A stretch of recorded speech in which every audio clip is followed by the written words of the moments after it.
I know you all are all clamoring for it, but we're going to give you some new releases coming up.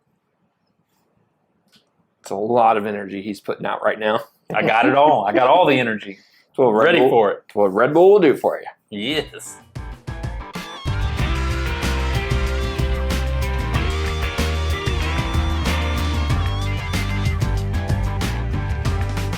Welcome back to another edition of Bourbon Kingdom. I'm David. I'm Zach. And today we are going to talk about some new releases coming up.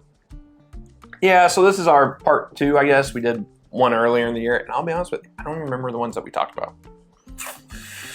I don't really either. We've done a lot of videos since then. We have done a lot of videos. I do know, looking at the list, that we've not done any of these. That would be correct, Dave. There we go. That's all that matters. Is I literally picked like the newest 5 that have came out here recently. That's what I'm saying. Like, listen, I know on this list we haven't done these, so. This is what I deal with all the time, people. Anyways, before we start, though, make sure you hit that like, subscribe, notifications button. It's a huge help to us. It is. Literally costs you nothing. It helps us out tremendously. So that's right. We greatly appreciate it. But 2, the person I always want to give a shout out to, I think it's Coming Whiskey on Instagram. He always does a great job. He does a really good job. Go check him out. Yeah.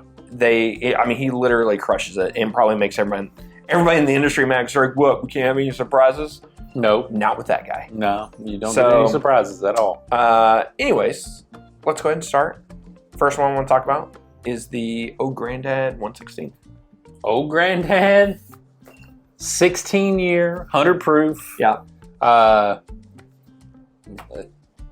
mean, what else you got to say? If you like the Old Granddad 114, you like the Old Granddad Bottle and Bond, which we haven't loved the Old Granddad 114 here recently. We haven't, but that's okay. But that's all right. Yeah, it's okay. I actually look forward to this because on the only reason why I say this, on certain tours at Jim Beam for a while, you got to try some of their ultra aged Old Granddad stuff.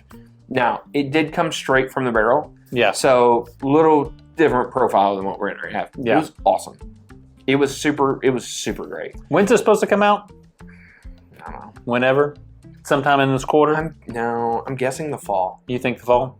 I'm guessing the fall. I have reasons why I guess the fall, but I don't want to say them out loud. Okay. Well, we'll keep our secrets. All right. Next one is going to be the Discovery 12 from Bardstown Bourbon Company.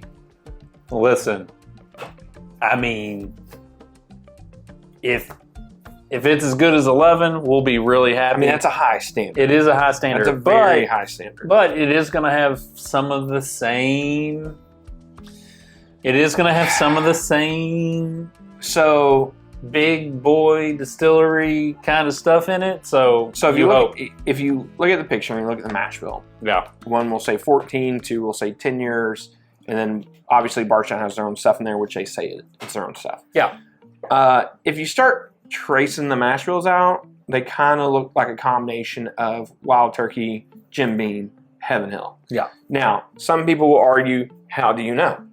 I like to think we have some good friends who are over in those parts. I like to think we hear a lot of good things on the trail. Yeah.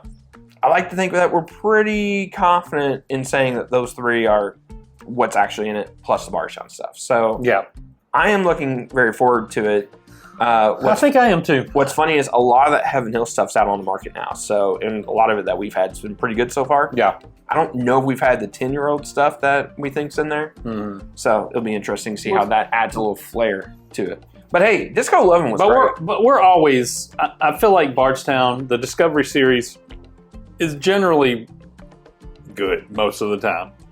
Yeah. It's good most of the time. And so it is anticipated release. Every time they drop a Discovery, I want to try it and compare it to the one before. Oh, for sure. So I'm excited about it.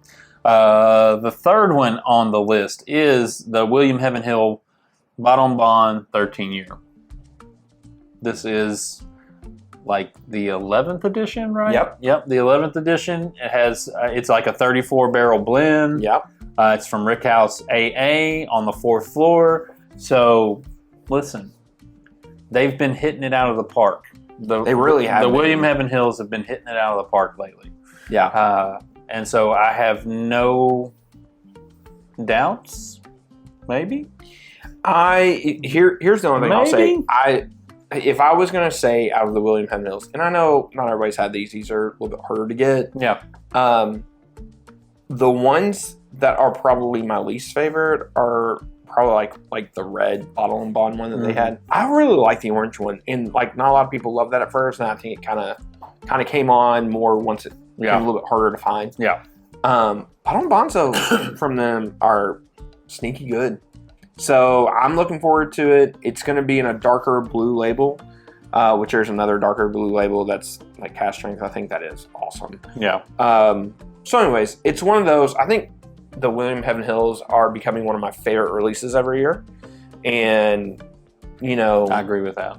With this next Heaven Hill release that we're going to talk about that I'm not looking as much forward to, this is probably outside the Heaven Hill Heritage Collection 18 year. This will probably be like my second most look forward to. Yeah, I agree with that. So next one that we're going to talk about is the Parker's 14-year-old barrel finished. This is going to be 107 proof. This is going to be a single malt, and it's going to be finished in cognac barrels, which have been broken down and then reconstructed to include a handful of new toasted staves. And then the single malt they were then re-poured in and finished for an additional 14 months. Or 4 months, I'm sorry, not 14. I don't know if you know this or not about Zach and his love for single malts, but it's high. I like a certain brand of single malts. Yeah. So I believe that I tend to like really only Heaven Hill single malt products.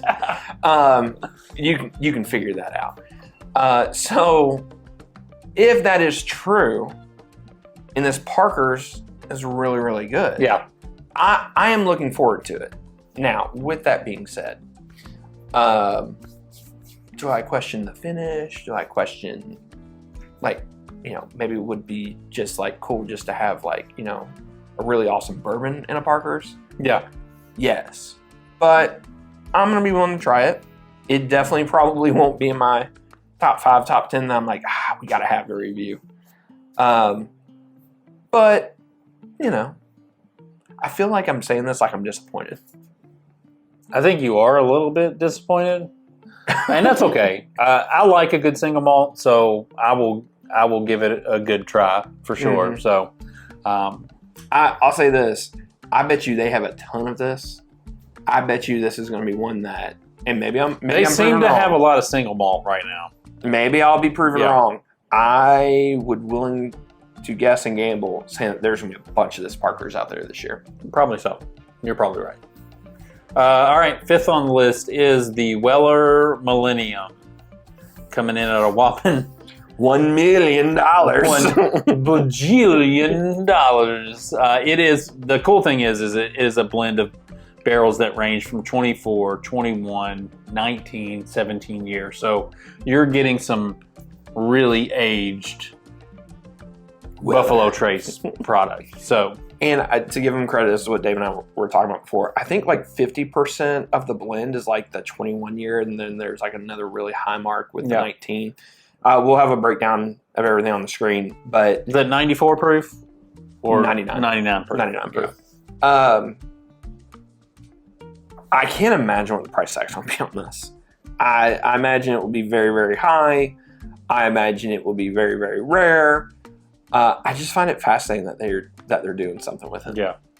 How much was the Daniel Weller?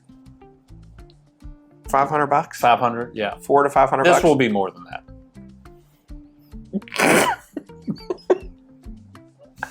Yeah, because I think that was like 8-year-old Weller. That's what this will be more than that. So let's see, if we're doing the math correctly, that should be somewhere between $500,000 to $1 million. How many of you have HELOCs? Because that will determine whether or not you get it. Crypto.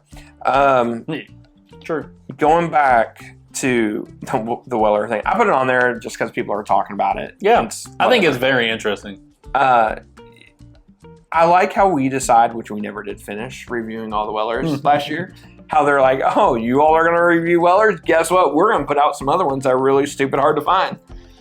They're doing a great job. Yeah, they are doing a good job. They're doing a great job. So, but anyways, so that's our list. That's the ones we would love to be able to find. Hopefully, I think we'll be able to find probably 4 of them. 4 of them. I feel confident in 4. The Weller might be a If we find the 5th one, we'll be really excited about that. My wife will kill me. I'll have to sell the house to probably be able to buy it. Yeah, probably so. Anyways, hit that like, subscribe, notifications button, and let us know in the comments below if you're looking forward to any of these, or if there's any new releases. Yeah, for Even sure. if they're small distillery, big distillery, whatever it is, we'd love to hear about them. So, Yep. And until next time, we'll see you. We'll see you.